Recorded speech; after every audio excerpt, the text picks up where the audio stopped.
It's the Raw Meat Podcast, the most mediocre wrestling podcast on the internet. With the smart Greg Adams, the nature boy Jay Whatley, and the hardcore icon Puff. It is the Raw Meat Podcast. Yeah, I know, we're starting, so you need to cut it out. Turn your phone off. I'm busy. All right. The woo was the nature boy Jay Whatley. Puff is the one over in the corner pretending to not care, and this is Greg Adams on this side. But he cares the most. That's the best part.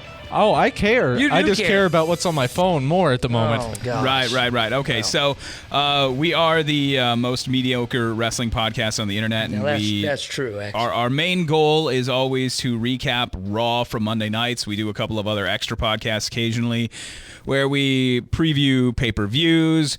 We're rolling around this idea of doing some top lists, but that hasn't come through yet. So at this point, basically what we're doing, we're sitting around talking about last night's Monday Night Raw. And this is going to be one of my favorites. This is always my favorite setup because, Jay, you were busy. Yeah. And you didn't watch Raw. Yeah, I think I'm just going to start watching only pay-per-views and YouTube Raw recaps. I am actually fine with, because it gives Puff and I a great outlet to be able to talk about last night's Raw by explaining to you what happened. Well, and then it makes you guys feel even dumber when I perfectly predict pay-per-views. Yeah, like you did with that Miz match. Yeah, when you perfectly predicted what was going to happen last night on Raw, which you totally didn't do. I think, if anything, it just shows you how much smarter I am as opposed to WWE creative. And I'm glad it didn't happen, because I know now in my heart that I am still smarter than they are. No, because what they're doing now is better than what you had suggested. And so is my 4-year-old daughter. We're both. So it's not any better than what I suggested. It's 100% better. So for those who didn't catch the last podcast where Jay said that John Cena and AJ Styles would get in a 3-way contest with The Miz for the Intercontinental Championship, and that match would take place at the Money in the Bank pay-per-view. I did say that. But you didn't preface it by also saying that the whole podcast was centered around the fact that we didn't know what was going on with Miz, if the belt was going to be up for grabs. So I literally just took 2 puzzle pieces that I thought fit and ran them together. And sometimes you hit, as I'm talking about Puff's off the wall, pulling out of his butt crack the Asylum match that he totally guessed on. That was stupid when he said it.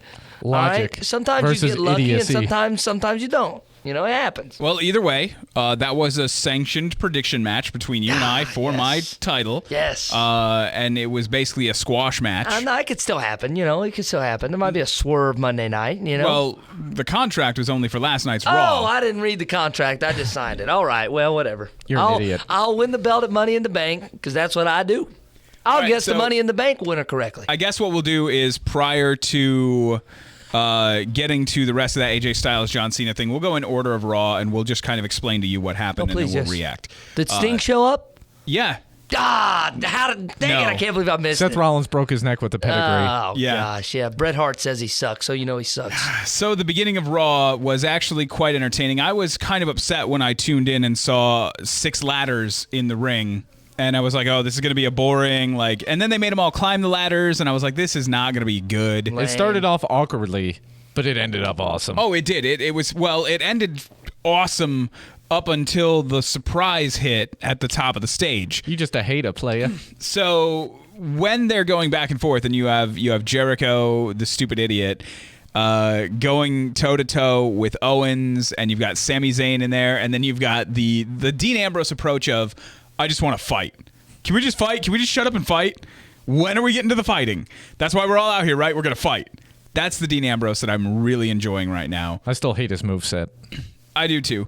But it's actually he does have a super cool between the ropes move that he uses 9 times a match. That's pretty cool. Last night was the best during that match, which was Kevin Owens and Dean Ambrose.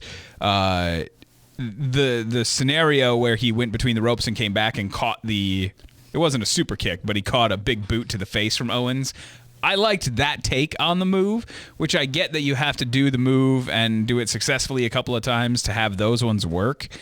but we could go probably 2 or 3 matches without seeing that. I'd rather never see it again. That and when he runs to the corner and like hops on the middle turnbuckle and turns around because that does something. Time out as long as we're talking moves. I would much prefer to see all of that from Dean Ambrose twice per match, every match for the rest of his career, than to ever see Alberto Del Rio climb the top turnbuckle and stomp somebody's chest. Agreed. That's Somebody another that move is I hate. Literally holding themselves up to be pummeled. It only worked once, and that's when they were holding Xavier by a T-shirt, and his hands weren't on the ropes. Yeah, That's when it works. I hate that move. Everything else doesn't work. But, I hate it. So your ladder conversation devolves into a fight, which is then interrupted by Teddy Long. Yeah, player. Who comes back to make his case to be the SmackDown general manager. No way. Yeah. No, that wouldn't be And he good. cut a promo that made absolutely no sense, And he which is the stumbled best and part. lost his way halfway through and that's not stopped good. and said, like, wait, let me make sure I get this right. Like, dude, Would you And then rather he got have it wrong. Would you rather have Teddy Long or the laptop? I would take the laptop over Teddy Long. Bring back Hornswoggle. I would take the laptop and Hornswoggle. Hornswoggle McMahon? You could run a list of probably 20 of the most terrible authority figures in pro wrestling history by me, and I would say yes to all of them before Teddy Long. But Wow. I still love Teddy Long, player. No. Dixie Carter? I would take Dixie What? Carter in that position because it's an on-screen authority Right. figure. I mean, you're basically just saying that's the person I want to see for 20 minutes a Monday. I want to see at least 20 minutes of promos from that person every Monday. Yeah. And I would rather see that out of Dixie Carter than Teddy Long. Yeah. I mean, agree. what? Man. I enjoyed it the first time he came out. Yeah, After because that, he- it slowly... Because he did 20 minutes worth. I mean, the only thing good that you got out of that whole thing was Stephanie dancing at the end. Oh. That was the only thing good that you got out of the whole thing. That I dug a lot. So Rewound. Are you done? I guess. All right. The only thing that really came from the meeting of the minds on top of ladders in the ring was that we ended up with 3 matches. Basically, what carried the entire show was the 3 matches, which I struggle with this so hard because I texted you this last night, Puff. These are basically worse versions of the matches that we had that led to these 6 being in the Money in the Bank. We already had all of these matches where people fought for the chance to be in the Money in the Bank match, and now we're having matches amongst the people who are already in that match, leading up to a match with all of them. Bragging rights, yo. But bragging rights for what? You're leading up to a match where... Hey, I got you, and I'm going to get you on Sunday. That's all there. Yeah, but you didn't get the other 4 guys, and they're going to get you now. You're using logic again, Greg. I know. It's pro wrestling. It is pro wrestling, but I like the storytelling in wrestling, and this story just seems off right now. And I think the reason that the story was off is because you had a Monday Night Raw last night completely void of your champion, your number 1 contender, and your most popular authority figure. And you know what? If they would have brought Roman out last night, he might have got cheered for once. Last night would have been a cheer night for Roman. Let's just roll through one of these real quick. Was there anything about the Rusev, Jack Swagger, Titus O'Neil situation that you cared about in any way? I like the finish. Jack Swagger looks decent again. Yeah, which he is does a look really big good. improvement over where he's been the past couple of years. So I thought it wasn't anything spectacular or earth-shattering, but it was a solid match, a solid finish, and we'll see where it goes Thursday and next Monday. The one thing that I really notice about the Rusev interactions at this point is they've diminished Lana so much.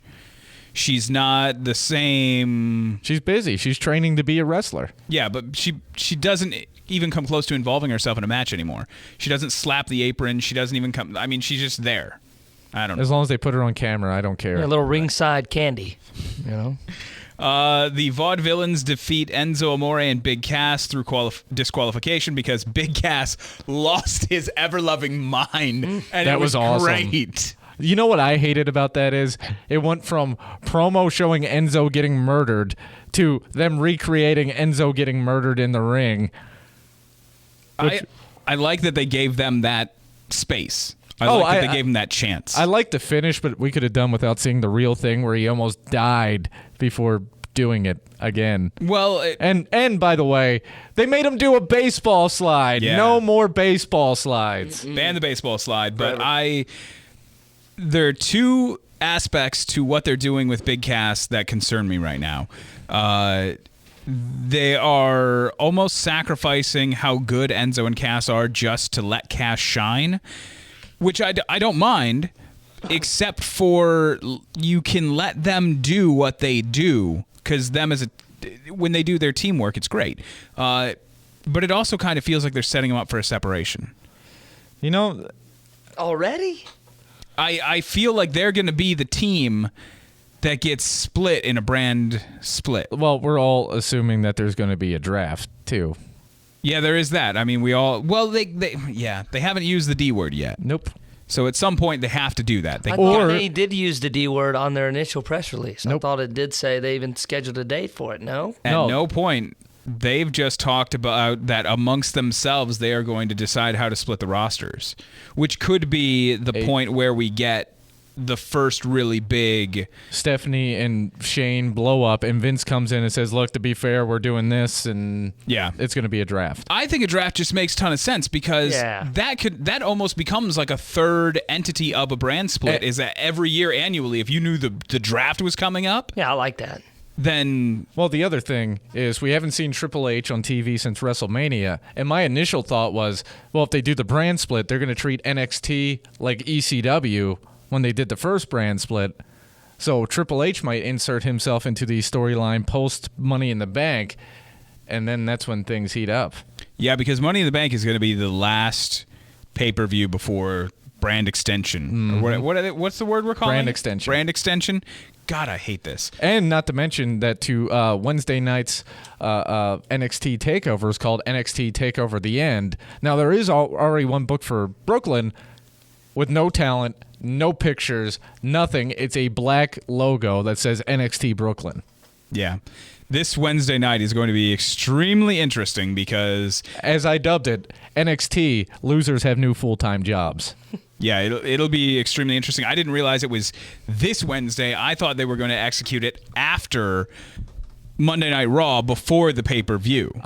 Dude, they're going to be... Whatever happens tomorrow is going to affect directly what happens on Monday and at Money in the Bank next week. Which could also explain why and I'll get to it, what the Money in the Bank card is at this point, but it's kind of shallow. Yep.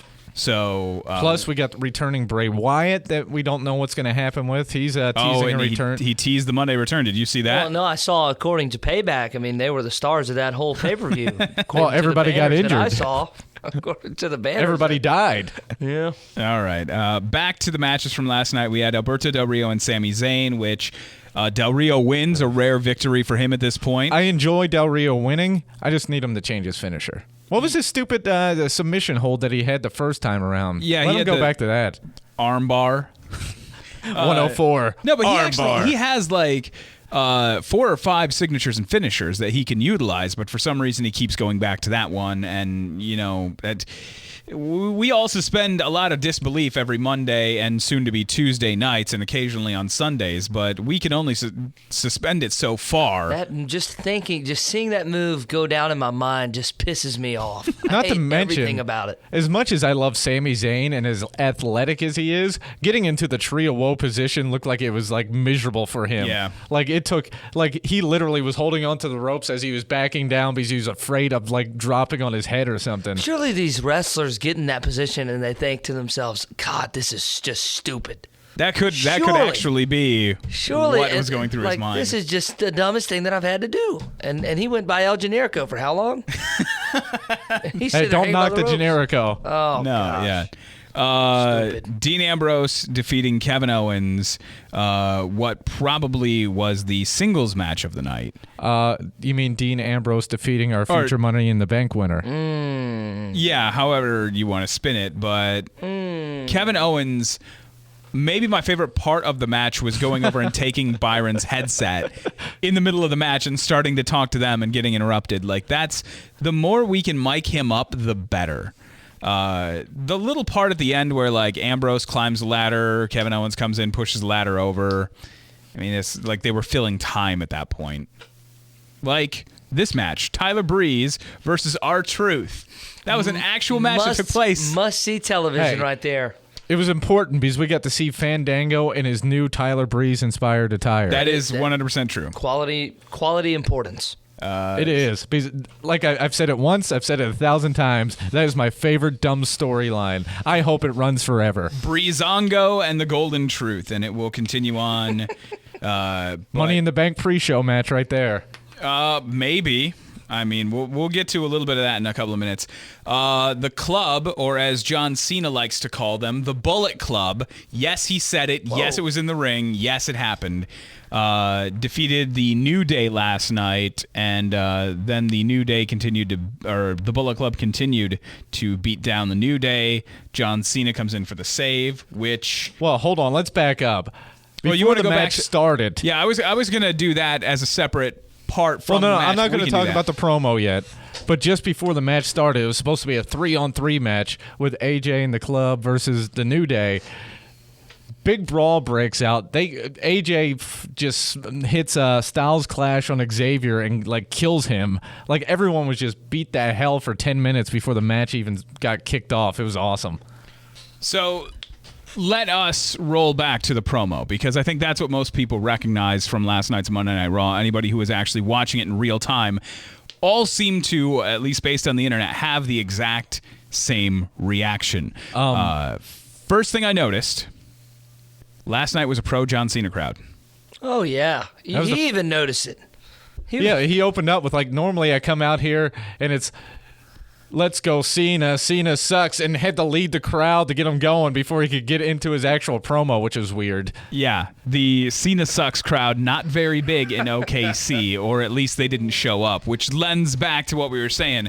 If Roman Reigns would have shown up last night, that probably was a pro Roman Reigns crowd. They probably could have used that. Hey, I noticed a quick WWE John Cena PBR shirt switch. That was nice. Well, it wasn't. Well, it was Generally quick, but it happened 2 weeks ago. Just not. No, I'm talking about. It happened 2 weeks ago. Yeah, that was. He debuted that like the day after. Right.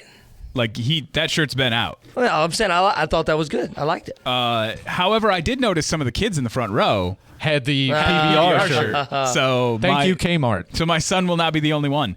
Now the promo was great with Cena, actually, because Cena's good on the mic, and he had the crowd rolling and everything was good, and then you even add AJ Styles on top of that. AJ was good last night. AJ was good. And there were some points where there were moments of hesitation, because it was clear, just like working a match with somebody that you've never worked with before, when you're on mic freestyling a promo against somebody that you've never done this against before, you have to wait to see when they're going to pause to talk. You have to know your ins and your outs. So he seemed a little slow and sluggish to start at some point, but he got in a rhythm. When they were going, they were going. And the other thing to that, too, is this is really the first big full promo they've had with AJ in the WWE. Like, he cut a couple of small ones on Roman during that, but because of Roman not being good on the mic. He's never gone toe-to-toe with anybody. Yeah, in WWE. Exactly. That's what I'm getting at. Is like they were quick. This is his first 15-minute segment with a microphone in his hand. And so this is basically the way it breaks down. John Cena wants to know why AJ would attack John Cena. AJ comes out and explains, because you embarrass me when you wrestle. And everyone here treats you like you're a god, but you embarrass me and our craft, and so I want to put an end to that. I would beat your ass here in Atlanta, in Okasaka, Japan. Name a place I am better than you, which awesome. So then that rolls to Cena asking, okay, why can't it just be you and I? Why do you have to bring in the Bullet Club? Because again, he said it. WWE did a good chop job on that video too, by the way. I don't care. He said it. Great chop job. So this was the greatest part, even over Bullet Club, is when he says, why do you have to bring those guys? And AJ cuts the "so you don't bury me" promo. Yeah. Which is pretty much the whole overarching style of this fight, because you're talking TNA versus WWE post Ruthless Aggression era. You're talking probably the most full-blown burying time in WWE's history, because they were top dog. They were the only kid on the block. Anyone who was coming to town, your name was scrubbed, your gimmick was scrubbed, you're doing what we do, and if you don't like it, we're literally going to bury you. Hello, Colt Cabana. So you have the two faces of those eras. You have, and I don't want to just label AJ as the TNA guy because he's more than that. He was the franchise when TNA actually had a shot of maybe even making a dent in the WWE business. Well, they put a little dent in it. Well, that's what I mean. He was the guy. But I don't think he was the guy. He was the one that they were building where other people were the guys. I think that Sting and Hogan and those guys get a lot of the credit for putting that dent in. I don't think AJ Styles put the dent in, but he was the guy that TNA was building by themselves, who didn't come from a WCW or a WWE. Exactly. He was like the John Cena for them, where he started out at the bottom and started building his way up, got to a main event status. He was their little project that they developed and yeah. But I think he's the face of more than that. I think he's the face of the independent guys, much like a lot of the other new era type people, but because he doesn't have that NXT tag on him. And he doesn't have a lot of the other... there are new era guys who came up directly just strictly through the developmental system that WWE put together. Then there are guys who made their bones other places, came into the developmental system, got WWE'd out of their name and what they were before, and now they're coming up.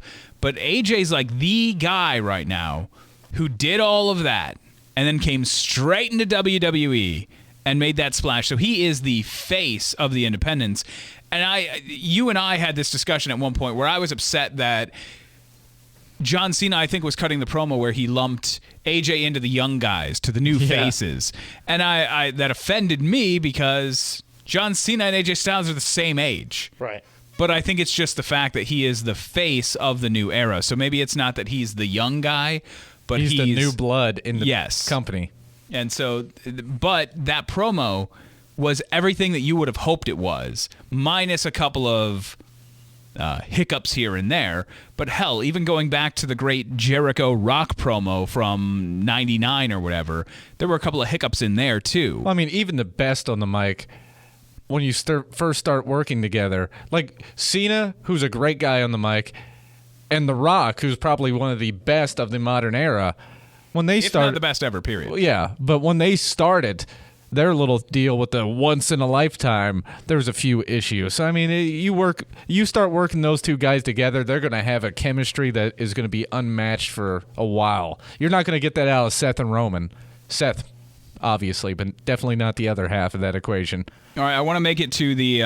Well, can I just say one thing? You two jerks yesterday, you brought up the New Day, and I wasn't going to let you guys say those three words without me bringing this up on the Raw Meat Podcast. I know where this is going. We were talking about Brock Lesnar yesterday, and I told Puff, I cannot believe that the WWE is letting this happen. It is such a big risk. I'm telling you, he's one of the biggest draws, if not the biggest draw they have on their roster. And Puff says that there are at least 5 bigger draws in the WWE. No, you said, okay. All right. No, let me finish. And I said, well, go ahead and start naming them. He said Seth Rollins. I said, okay, that's cool. We can agree on that one. His number 2 when it comes to WWE draw is the New Day. What? And you agreed with him. Let me first go back to the conversation starts because we're referencing Brock Lesnar going back to the UFC to fight in UFC 200. This is something that apparently the WWE is signing off on. Yeah. Given their blessing, paying for. Yeah, they thought he was fighting Gilbert, though. So the smart cut thing is a surprise. They're setting this whole thing up. And in response to that, there have been a lot of different back and forth conversations. There are independent MMA guys who just like MMA. There are WWE guys who just like WWE, and then there's a big crossover in the middle that I don't think a lot of people on both ends recognize or want to admit to. There's a big cross section between these two crews. So you're having these fights, and then it's not a fight, but it's just an open discussion. It's a great place to have this discussion. Yeah, why would WWE do this with what a lot of people perceive as their biggest asset? But I tend to agree with Puff that I don't think Brock Lesnar is their biggest pro wrestling asset. He may be their biggest asset to the mainstream. I think that to anyone, mainstream or not, I think that if the New Day's not on Raw, no one cares. No one. No one. No one's going to complain if they weren't on Raw. Your 3.5 million regular viewers. Oh my gosh! If Brock Lesnar appears on Raw, everyone cares. When he's throwing a car door at a kid, maybe. Which is great. That video but that doesn't awesome. happen every Monday. No, it doesn't. That's the reason he's the draw. Okay, so here's where this argument, and I thought about this after we discussed this. Brock Lesnar appeared at WrestleMania, correct? He had one of the largest matches at WrestleMania, one of the biggest pushed matches at WrestleMania. Yeah. New Day had an undercard match, essentially. They were fighting a faction that we knew one of the guys was already leaving or had already left, or like the group was disbanding. It was basically a joke match. It was. Who sold more merch? But merch is different than draw. No, if you put Brock Lesnar on Monday Night Raw for next Monday, let's just say, it's not going to inspire me to go buy a ticket. No. Oh my gosh. No, but I do agree with you that as far as outside of pro wrestling goes, as far as your mainstream audience, Brock Lesnar is the biggest draw that you have. No chance. He's the guy that you put on a billboard to draw your mainstream person driving down the road in to buy a ticket. As far as your pro wrestling fan, we watched last night and Brock Lesnar was nowhere near the arena. We're going to watch next week. Right, Brock Lesnar's nowhere near the arena. If he's being advertised, you're going to watch. Well, actually, after the last if Raw comes out and says New Day's not going to appear tonight, that will not change you from watching or not. You're not going to say, I'm not going to watch because New Day's not on there. Well, either is Brock Lesnar. I'm saying Brock Lesnar moves the needle. New Day does not. Brock Lesnar moves the needle with the mainstream. He doesn't move the needle. I would look, put this on All Raw Meets social media. Let's get a poll going. And let's see who the majority of our audience agrees with. I think in that I do think you can make a case for Seth Rollins naturally. I think Brock Lesnar is top 2, top 3 draws. Cena's over him. No, Cena would be over him. Undertaker would be over him. Okay, all of those I do. I really legitimately, that's purely opinion, and we can't New Day though does not belong. Okay, in that well, list. it's not opinion that New Day sold more merch at WrestleMania than anyone else. They're a gimmick though. It's a gimmick merch. So was The Rock. But speaking of The Rock, if they announce The Rock is going to be on Monday night, if I'm not planning on watching Monday, I'm watching The Rock. Of course. Who would argue with that? I'm not doing the same thing for Brock Lesnar. Now, here's where Brock Lesnar 2 years ago would be exactly what you're talking about right now.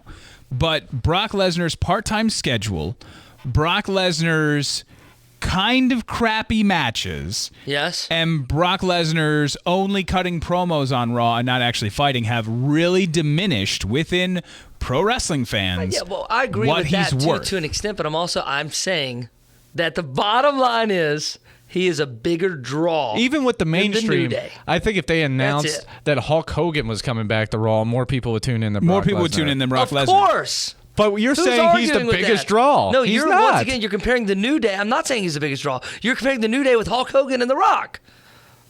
My argument is against the New Day, not against anyone else. Now, and I'm saying that you're both right, because if you say who's more right though?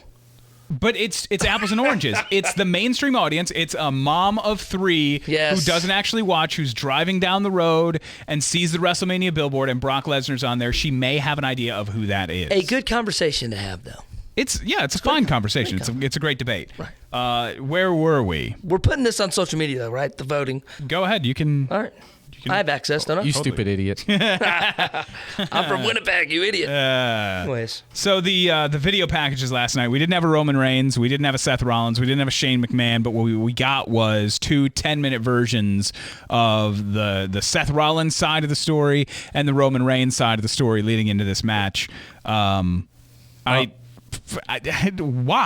Well, the Seth Rollins half was basically his 24 documentary edited down to 10 minutes. And as far as Roman goes, that's probably the best Roman's ever been on the mic. Yeah, because he wasn't necessarily on the mic. So here are the two things that I say why. Why did we do this? Because the Seth Rollins package was the 24, which painted him in such a sympathetic light. That's what I'm confused about. He is the face. He is like white meat baby face at this point right now. There's no way you can see that drill going into his bone and then have him talk about, like, this is all I ever wanted. This is why I do what I do. Videos There's no of way him to as a hate that kid guy. with wrestling buddies. Yeah. Like, It's his face as it gets. oh, man. And then cuts a heel promo. And then you have the Roman Reigns version of it, which is almost positioned in the same way. But the biggest issue with Roman Reigns trying to paint him in a sympathetic light, Roman Reigns has nothing sympathetic about him. He's bigger than all of us. He's faster than all of us. He's prettier than all of us. He's got a better gig than all of us. Well, he's prettier than you two. He has for sure everything. So why are we supposed to feel sympathetic about him? Literally, the only thing in there that's like, yeah, I was kind of bummed out and it sucked, was that Seth cashed in on him at WrestleMania. Yeah. Like, that was the big moment where, like, I was down. Like, dude, you were still in the main event at WrestleMania. Yeah, you like, main event at WrestleMania, jackass. We all know there's a check that comes with that. We all know CM Punk didn't get to do that. And then got the belt how long after that? A year. Right. Or 6 months. I don't understand why we did those video packages, but I also don't understand why we're still doing Darren Young and Bob Backlund, or why we're still talking about the Shining Stars. I don't understand any of this. I understand the Roman Seth thing more than I understand the other two. And here's why they did last night. Roman can't hold himself in the ring live. I mean, he just can't do it. He is unable to articulate his thoughts, the promo, the material, the storyline live in front of a crowd. Well, last night would have been his best chance, because that OKC crowd would have cheered him. They could have turned on him. As crappy as he is, you could have lost, a hotbed for your quote-unquote star by him sucking. So what you do is you have him on, all right, Roman, just like, we here at the radio station do when we have clients come in that don't know anything. All right, here's line 1. Read this line. I mean, they could do that, pre-edit it, and put it together where he sounds like he has some sort of spark in his brain. God. Well, we got to see the 2 video packages instead of seeing them live, so I'm sure Oklahoma City was excited about that. The 2 other things that took place before we get to looking ahead to the Money in the Bank pay-per-view, the women's champion Charlotte comes out and starts to cut an apology promo to Ric Flair. Oh, no. Which was odd, but it gets interrupted by Natalya and Becky Lynch. Oh, No, see, that's the problem, is I can understand every word of what Becky Lynch says. I can. Most of the time, but when she starts, she came out and the first things out of her mouth were 100 miles an hour. I had no clue. She was as on fire as her hair was. Yeah. Oi, did you bet? What? I understood every word. And I was Can we just take the audio of Puff doing his impressions and just loop it and just have that as our show intro? That would be great. It would sound like a 56K modem trying to... Which is exactly what she sounded like. Thanks, Greg. So they come out and they start trying to talk Dana Brooke out of being Charlotte's muscle, which it's kind of weird to have your muscle wear high heels smaller than you. Yeah, it doesn't make any sense. So Dana Brooke starts to JJ Security style creep across the ring like she's going to join Natalya and Becky, and then jumps them from behind, and they take their shoes off and they fight, and we really have no resolution to anything. We have no new problem. We have no advancement in the storyline at all. Ric Flair was drunk, or else he would have came in. The one thing that Teddy Long did contribute to the show, which was awesome, was that he comes to Stephanie and offers up some of his tag team magic. So he pitches a Money in the Bank 4-way tag team championship match. No DQ, player. Which I love that match. No DQ, player. Between the New Day, the Club, the Vaudevillains, and Enzo and Cass. And honestly, that's a toss-up. That's what I'm saying. When we do our picks next week, that's going to split all 3 of us, I bet. Yeah. I don't think so. I do. Really? I do. Yeah, I think so too, because I don't think either one of you guys are going with who I'm going with. And Greg, as much as I think we think alike, I don't think we're going on the same path on this And then one. the crazy thing is, the team that none of us pick is the one that's going to win. Vaudevillains. Wait, I'm picking the Vaudevillains. Hang on. All right, I gotta change my pick. Let's real quick wrap this with what we have so far for the Money in the Bank. We just talked about the Fatal 4-Way Tag Team match. They're potentially, I want to put this out there as a potential because they've set it up, but they haven't officially announced a U.S. Championship match between Rusev and Titus O'Neil. I hope they make it a 3-way. Jack Swagger looked really good. I think they could slide him in there. It'd be easy. And all three of them had a great chemistry together last night. So you have that match. Potentially, we could see the U.S. Championship on the pre-show again. Then you have Golden Truth. Essentially 3. This is going to be a great pay-per-view because you have 3 pay-per-view quality headline matches already set in stone for this Money in the Bank. John Cena versus AJ Styles. Yeah. That's going to be a money maker, son. Yes, they better sir. get some new merch out by next Sunday. Then Preferably you have, ones that don't replicate beer logos. Then you have the Money in the Bank match with Sami Zayn, Cesaro, KO, Dean Ambrose, Chris Jericho, Alberto Del Rio, and maybe Bray Wyatt. maybe a potential weird random 7th entrant Bray that Wyatt. was originally teased but never confirmed. If you say it a third time, he appears. Bray Wyatt. So we have that, and this is a question that I have before. Well, okay, U.S. or World Heavyweight Championship match: Roman Reigns, Seth Rollins. Between the Money in the Bank match and the Championship match, what headlines?